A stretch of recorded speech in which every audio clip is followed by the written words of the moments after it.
La haine de Amalek envers Israël, cette haine peut se comparer à celle des autres ennemis de notre peuple a priori. Les nations de la terre qui nous ont persécutés l'une après l'autre se laissaient tout de même impressionner de temps à autre par la protection divine dont bénéficia Israël au cours de sa longue histoire. Il y a eu des ennemis différents dans l'histoire d'Israël, mais rien de semblable avec Amalek, témoin de tous les miracles qui ont accompagné la délivrance d'Israël de la servitude de Pharaon. Il n'en a pas moins attaqué nos ancêtres dès la première rencontre avec eux, parce que lorsqu'on est poussé par la haine gratuite, rien n'arrête. La haine gratuite qui n'est justifiée par aucun motif. Vous avez des gens, des petits blancs-becs qui viennent de naître, ici même en France, et qui dans l'hémicycle sont en train de montrer toute la haine qu'ils ont d'Israël simplement par l'électoralisme. On voit ça tous les jours. Ce sont des véritables soutiens de Amalek. Le prophète Bilam, dans ses derniers oracles, dans le livre des Nombres, au chapitre 24, verset 20, il voit Amalek, il s'exprime ainsi. Premier des peuples est Amalek, mais son avenir est voué à la perdition. Amalek était-il le premier des peuples? N'a-t-il pas été précédé sur la scène de l'histoire par les 70 nations issues des 3 fils de Noé? Alors, mais Onkelos traduit ce passage ainsi. La première des nations qui attaqua Israël, ce fut effectivement Amalek. Après la sortie d'Égypte et le miracle de la mer Rouge, aucun peuple n'osa attaquer Israël. C'est Amalek qui leur a donné l'exemple.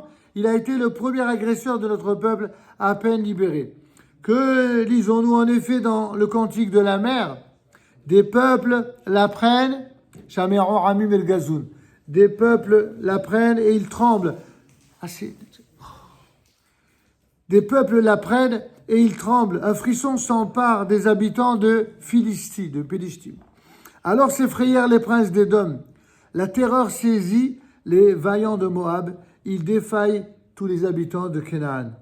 Et effectivement, telle fut la réaction chez tous les peuples voisins de l'Égypte lorsqu'ils apprirent les signes et les miracles de l'Éternel dans le pays d'Égypte. Le partage des eaux de la mer Rouge, le passage de tout un peuple à travers ces flots à pied sec, tous comprirent alors que c'est l'Éternel qui avait accompli ces prodiges. En fin de compte, les nations du monde, quand est-ce qu'ils tremblent? Lorsqu'ils voient que le peuple d'Israël, en termes d'aujourd'hui, l'État d'Israël, liquide ses ennemis. Ils sont comme des fous. Ça les rend, on dirait que ça a été écrit aujourd'hui, ça. Alors que ça a été écrit il y a des siècles auparavant. On voit que c'est aujourd'hui, c'est la même chose. Qu'est-ce qui rend fou les nations du monde? Depuis les États-Unis aux confins de l'Asie, en passant par l'Europe, ce qui les rend fous chez certains, en tout cas, c'est lorsque le peuple d'Israël s'occupe de ses ennemis. Ça les rend fous. Ça les rend tellement fous qu'ils se font même passer pour des donneurs de leçons de morale. Et tout d'un coup, ils sont tellement humanistes que le seul humanisme qu'ils ont, c'est la haine du juif. Et c'est exactement ce que nos sages nous ont appris. Tous comprirent alors que c'est l'Éternel qui avait accompli ses prodiges. Sa grandeur se révéla au monde entier. C'est ainsi que nous enseigne le Midrash. Les eaux furent divisées. Et ce Midrash nous dit, il s'agit de toutes les eaux du monde. Peu s'en fallut alors que toute l'humanité, reconnaissant en Dieu son maître, répudia le culte des idoles et que le rêve messianique se réalise une fois le peuple d'Israël installé sur sa terre promise. Comme il est dit, sur eux pèse l'anxiété, l'épouvante, la majesté de ton bras, les rend immobiles comme la pierre, jusqu'à ce qu'il ait passé. Ton peuple éternel qu'il ait passé, ce peuple acquis par toi, que tu les aies amenés, fixés sur ce mont. Il s'agit de la montagne, évidemment. Ton domaine, résidence que tu t'es réservée, ô éternel, sanctuaire, ô mon Dieu, préparé par tes mains. L'Éternel régnera à tout jamais. C'est cette péroraison du cantique de la mer qui nous décrit la vision sublime qui aurait pu à ce moment-là se réaliser pour l'humanité tout entière. Car ainsi se termine le cantique. Les chevaux de Pharaon, chars et cavalerie, s'étant avancés dans la mer, l'Éternel en avait refoulé les eaux sur eux, tandis que les enfants d'Israël marchaient à pied sec au milieu de la mer. Car ainsi raisonne tout homme sensé. Mais pourquoi continuer le combat alors qu'il n'y a plus aucune chance de le gagner? C'est exactement ce moment que choisit Amalek pour venir attaquer Israël à Réphidim. Comment ce peuple est-il plus fort que Pharaon avec sa puissante armée, que les rois de Canaan, que ses frères et les puissants d'Édom, que les vaillants guerriers de Moab, ses cousins? Qu'est-ce qui rend fou les nations du monde?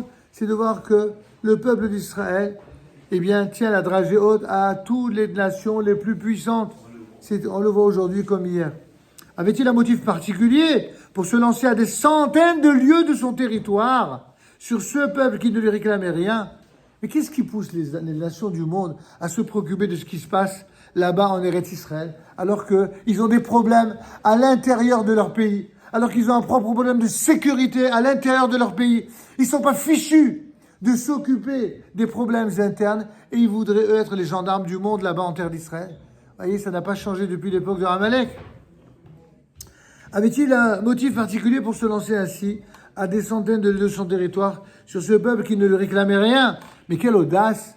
Quelle témérité de sa part que de braver les intempéries du désert uniquement pour venir attaquer ceux que le monde entier craignait à ce moment-là. Qui est-ce qui est capable de prendre de tels risques? Ce sont ceux qui sont emparés d'une haine implacable. Cette haine implacable, irraisonnée contre tout ce qui est l'héritage d'Abraham, qui l'a poussé ainsi à assouvir sa vengeance sur Israël. Israël ne peut réagir contre cette haine de Amalek que d'une seule et unique façon. C'est ce que nous transmettons et nous enseignons depuis des siècles dans les communautés du monde entier. Le jour de Purim, guerre à Amalek de par l'Éternel de génération en génération. C'est une guerre contre le mal. C'est pas une guerre contre une religion, c'est pas une guerre contre un peuple, c'est une guerre contre l'expression du mal absolu. Tu effaceras la mémoire d'Amalek de dessous le ciel, ne l'oublie pas, comme vous pouvez le voir dans le Deutéronome au chapitre 25 verset 19.